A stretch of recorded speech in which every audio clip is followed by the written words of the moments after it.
Hey guys, and welcome to another GameXplain discussion. I'm your host, Andrew Seegers, and this time we're joined by Derek Bender to discuss the two new maps just announced for Splatoon, being Piranha Pit Ancho-V Games. So, let's get started. Alright guys, or alright Derek actually, just you this time, no Ash. So Nintendo showed off a new trailer for Splatoon showcasing two new maps. So I thought it'd be fun for us to actually discuss these stages, because not only do we get a really good look at them, and two of them at the same time, but these stages actually look pretty unique, even by Splatoon standards. Because each of them have different elements that we haven't really seen in the stage before. So in the mines, which looks really cool by the way, like with all the background elements and the construction equipment moving around, we can actually also see like conveyor belts that you can actually move and run around on. And then if we go to Ancho-V Games, we can see that there are platforms now, like in a single player campaign, that you can spin a fan on in order to raise and lower. Which is something I actually never expected to see in multiplayer, so I thought that was a really cool touch. So yeah, what do you think about these two new maps, Derek? Since you've been playing the game a bunch, actually, over the last few weeks. It continues the trend of these new maps that have been coming to Splatoon being very much unique and trying different things. Like Mahi Mahi Resort having the whole water lower at a certain point in the match in order to have brand new stuff to ink, and the museum having rotating platforms. And it really seems like they're bringing in more and more elements from the single player to the multiplayer in order to just change up the way maps work. Because if you look at the early maps, they're all relatively simple, and the big things they're changing is like sizes or layouts or whatever else. And now it's actual mechanics getting introduced with these later maps, and it just shows, like, I think a level of confidence that the developers are getting with these maps, and like what they're realizing they can do with all of these ideas. And and both are really cool, like being able to strategize, like, oh no, this guy's coming, I gotta get away from him, okay, let's hit the fan and like jump my way up. Or with the conveyor belts, you might get screwed because you don't ink the entire conveyor belt, and it runs out on you. So there's so many different possibilities that can happen with these maps that make them truly exciting. Yeah, I just saw it, just watching the trailer, I'm like, these maps look really unique. Like, these are, they really do remind me of the single player campaign more than any other level so far. And I think that's cool, because I actually love the single player campaign, and I've actually wanted to see elements lifted from that and put in the multiplayer. So it is, I'm really excited about what they've shown here, and I wonder if there's even more to them perhaps. Like, I wonder if the conveyor belts might switch directions or something. Even if they don't, like, I think the very base of these look really cool. As you touched on, the level of support for Splatoon has been fantastic. We're well more than, like, what? When did it come out? May? Like, May of last. Yeah, I almost said last year, but it is May of this year. Yeah, it feels like last year because of how much content's come to the game. And they're still delivering new stuff, like new major additions. Like, I don't know how many maps the game has now, but it feels like a ridiculous amount. Yeah. Especially for a game that some people complained about from the very start, not having many maps. Well, Nintendo fixed that for you guys. Their support of this has been fantastic, and maybe then that might be part of the reason for Splatoon's sustained success. Like, not only has Nintendo done a great job supporting this game, but on top of that, like, it keeps renewed interest in the game. Like, it keeps getting headlines. It continues drawing in both new and current players, who may have otherwise lost interest by this point. It keeps drawing them back. And I wonder if this is going to be a model Nintendo might follow more in the future. And I hope they still will follow with, say, Mario Maker. Yeah, I completely agree. The level of interest that they've been able to maintain in this game, yeah, it's dropped off here and there a bit, but still, this is one of the best-selling games on the Wii U. Just crossed 1 million in Japan alone, they just announced. Yeah, that's insane. For a new IP from Nintendo. On Wii U? On Wii U, yeah. There's all these factors against it, yet it is super popular, and it's doing so well. And I think Nintendo really found a niche, and I think that's the key here. Yes, it's another shooter, but they found their unique niche to make this unique in their own. And I obviously there was a market for it to have something a little bit more lighthearted and to have these interesting new concepts, and to see the developers, as I said before, really gain some confidence and show what you can do with these things. Like, there's still other single-player elements I would love to see them implement. Of course, we're running a little bit low on time with whether they'll introduce these. In fact, I'm pretty sure these are going to be the last 2 new levels in the game. But the whole, like, do you remember those sort of ink balloons that you would see that you could like shoot at and they would explode to send ink everywhere? Oh yeah. Like how cool would those be to be in the the multiplayer, and not only be a weapon but also be a way to just like, those would be highly contested points to try to get to get that ink covered, and those balloons will always cause more trouble. It'd be, I mean, who knows if that idea would actually work, but it just goes to show there's so many ideas from single player that they could still implement. Well, the thing I really want to see are the ink rails. Like, I loved using the ink rails in single player campaigns, going back and forth along them, and being able to reach new areas, or jumping from a high area to a lower one using the ink rails. Like, it just flowed so well with Splatoon's mechanics, and I'm actually surprised it hasn't shown up in multiplayer yet. Especially because it would be so fun, I think, to try and take control of different ink rails. Especially if one of these, say, a member of the opposing team is already on an ink rail and you switch it to your color, they would drop off like right away, or you start getting damage or something. Or just immediately splat. Yeah. That'd be the risk of taking the ink rails. Oh, that'd be so cool. No matter how they make it work, I think it would be awesome. Plus, it would even open up the map design even more. Now, one thing you did touch on real quick is the fact that you said these might be the last 2 maps.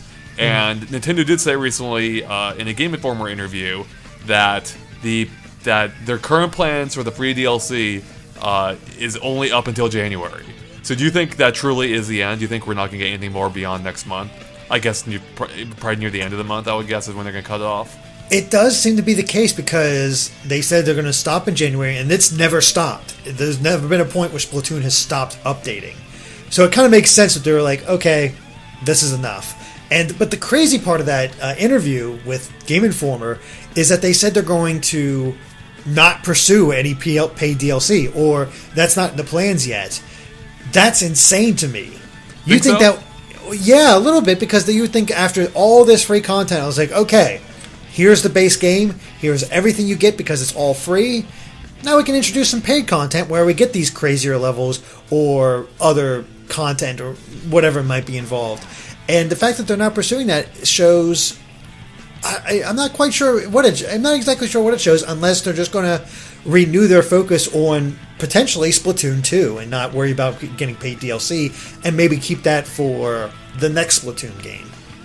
Yeah, I mean, that is true. I mean, I do think paid DLC, I think that'd be more than reasonable at this point. With that said, I do wonder there would be some backlash. Just because there always seems to be when it comes to DLC. And people might be used to free content now, and they'd be like, why do I have to pay for this? I think the bigger issue, though, putting that aside with paid DLC at this point, is there's so much free content. I guess there's 2 issues. There's already so much free content. Like, people might be like, do I really need any more? And on top of that, those who did buy the new content, it's segregating them from the rest of the community. So if not enough people buy that content, for instance, the player base may not be large enough to always find matches as quickly as it can currently in Splatoon. And when you have a system where the install base is as little as the Wii U, maybe they don't want to split that. So that's why I could see why they may not pursue paid DLC. That could be very possible. I didn't think about it in terms of that aspect, but yeah, with the way Splatoon finds matches, it might be a lot trickier in doing it in that way. But I mean, nonetheless, it is interesting. Like, you'd think they would try to find a way to make that work, but I suppose not. But it is. I mean, it is kind of crazy to think that it's going to end in January. It is, yeah. I mean, well, it's crazier in 2 ways. One, it's crazy that we've had this much free content that can last us for more than half a year. It's also crazy that we've been getting all this free content, and now it's coming to an end. And that always feels weird. Smash is coming to an end. Splatoon's coming to an end. The question I pose to you, though, because one of the most common rumors that have come out about Splatoon is playable Octolings, and we have yet to see that. Do you think we'll actually get the playable Octolings, or are they just sort of a concept that kept popping up and maybe some assets were left over, but it's just not coming to the system? That's a great point. That actually is, the whole development's kind of baffling now, because we have seen from data miners such as NW Player 123, it did seem like Nintendo's updating models in the game for what seemed like making them playable. but we've seen nothing from it. I feel like there still has to be more. I feel like they would, even though we know the content's ending in January, I have a feeling there might be more, like one last hurrah. Like they're gonna pull a Smash Brothers, I think, and be like, you know, hey, we've been giving you all this content. This is a final batch. You know, hope you enjoy it. I can't imagine this is gonna end it with this final 2 maps trailer and call it a day. I feel like we will get something a bit more definitive. Like we would know it's the end when it's the end. Okay, yeah, that does make sense, and they have something in January saying, okay, here's the layout of everything we're updating for this month, and that'll be it. Yeah. So I hope. So I still think it's possible. Like it's what makes sense. Like I thought we'd have playable uploadings before, and really nothing's changed except we know the free DLC might end in January. Oh, this is a point to bring up too. Even though they said the current plans are end in January, that doesn't necessarily mean they'll stick to them. Because earlier they had said they had only planned to support Splatoon up until the summer, and they went well beyond that. So they extended that and made far more. So I'll bet you if the user base continues to be active, continues to be like as invested in this as they've maintained, you know what? Especially if this game sells a bunch during Christmas, Nintendo will be foolish not to continue supporting this game. That is very true. I mean, a lot of new systems, they got a bundle going on. People are going to be picking it up. It's great for kids. Yeah. And just anybody. I have friends that don't really play that many games, and they love Splatoon. It's one of those games that just hooked people because it has that really interesting take on the shooter genre. And I mean, I can almost see them doing like taking a little break where there's no new content, and then May 1-year anniversary, boom, here's some new content. That'd be really cool, actually. You know what? In fact, that almost makes too much sense. I wonder if they might just support the game up until the anniversary, like 1-year content, basically like they did with Smash Brothers Wii U. I guess longer if you count the fact that 3DS version was out before then.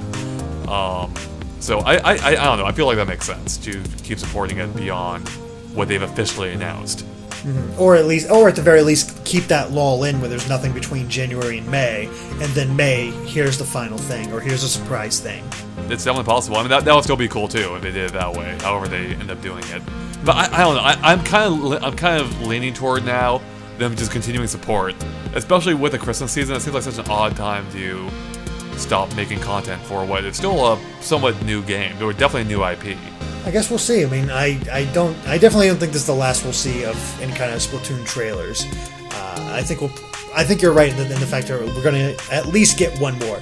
But I do think these are probably the last 2 stages. Well, there is a point to mention too that normally we get a direct in the new year, like relatively early into the year we get a new Nintendo Direct, and now that it seems like they finally resumed making them.